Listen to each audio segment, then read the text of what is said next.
Hello again, fellow podcaster, and welcome back to Pod Theory. I am your host, Jason Cercone, and today I'm answering the question, how important is hydration as a podcaster? Now, back on episode 87 of Pod Theory, I shared 6 habits that will make you a better podcaster if you effectively make them part of your life. And one of those habits is healthy hydration. Keeping yourself well hydrated throughout the day, every day, will lead to a much healthier voice. A voice that will lend itself to a better podcast production. As a podcaster, your voice is your biggest asset, and oftentimes that asset gets taken for granted. Think about it. You literally wouldn't have a podcast without your voice. So doing what you need to take care of your best asset doesn't seem like a lot to ask. And not to mention, all the other health benefits drinking an adequate amount of water every day will bring you. I'm definitely no expert on this, but I can say that adding a healthy dose of water to my life every day has made me feel great during my recent health kick. I typically drink at least a 32-ounce bottle of water while I'm working out, then roughly half a gallon over the course of the day. This is different for everybody, so determine what the right amount is for you and drink up. I've been told that you should drink half your body weight in ounces every day. So that could be a lot or a little. And we're going to learn more about how much water you should drink as we go through this episode. Now, like I said, I'm no expert on this, but I came across a very informative article on this subject written by Allison Picard, who's a speech pathologist who did some significant research on the subject. I'm going to post a link to this article in the show notes so you can check it out in full, but I've pulled some of the important points that will hold some meaning for you as a podcaster to read to you right now. And this is quoting Allison directly.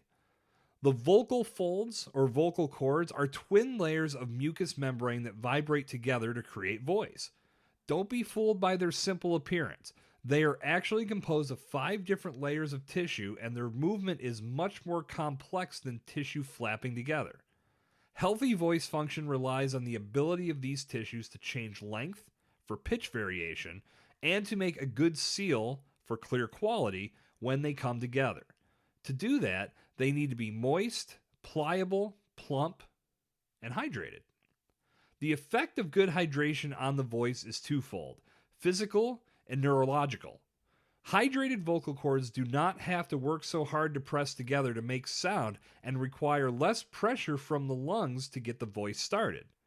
Simply stated, a well-hydrated voice is easier to use and is less susceptible to injury from overuse. You can also expect a wider pitch range and more vocal stability with adequate hydration. It's not only your vocal folds or even your muscles in general that need to be hydrated to function well. Speaking and singing are not just physical activities, they're neurological activities too. The brain needs water, among other things, to be in the correct balance for optimal neurological firing and ultimately your best voice. As an added benefit, you'll be much more likely to remember your lines, lyrics, talking points, or sales pitch if you join the water bottle toting crowd. As conscientious as you may be to drink enough water, good hydration can easily be undone with caffeine, alcohol, certain medications, and exercise or exertion that cause excessive sweating. Some health conditions such as diabetes and irritable bowel syndrome can also cause dehydration. And if you live in Denver, aka the Mile High City, or any location considered to be high elevation, you are at a higher risk for dehydration.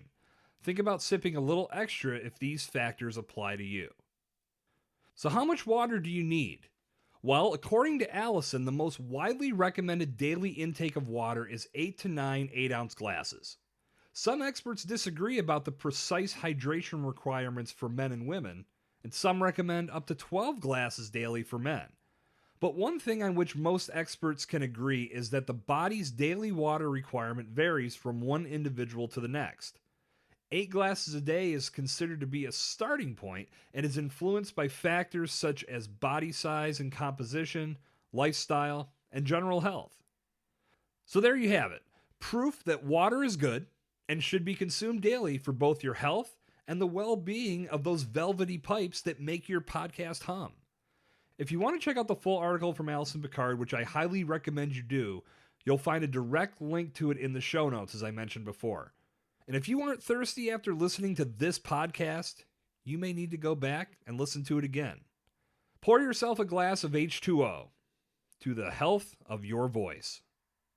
And that will do it for today's thirst-quenching installment of Pod Theory. As you may or may not have heard on past episodes, I had some issues with my website as we rolled into 2021, but I'm happy to report things are back in fine working order. Visit jasoncercone.com to connect with me, to book a consultation, and to access some of the podcast resources that I've posted that'll help you along your podcasting journey. Good talk. I'll see you back here tomorrow. This has been Jason Cercone on Pod Theory.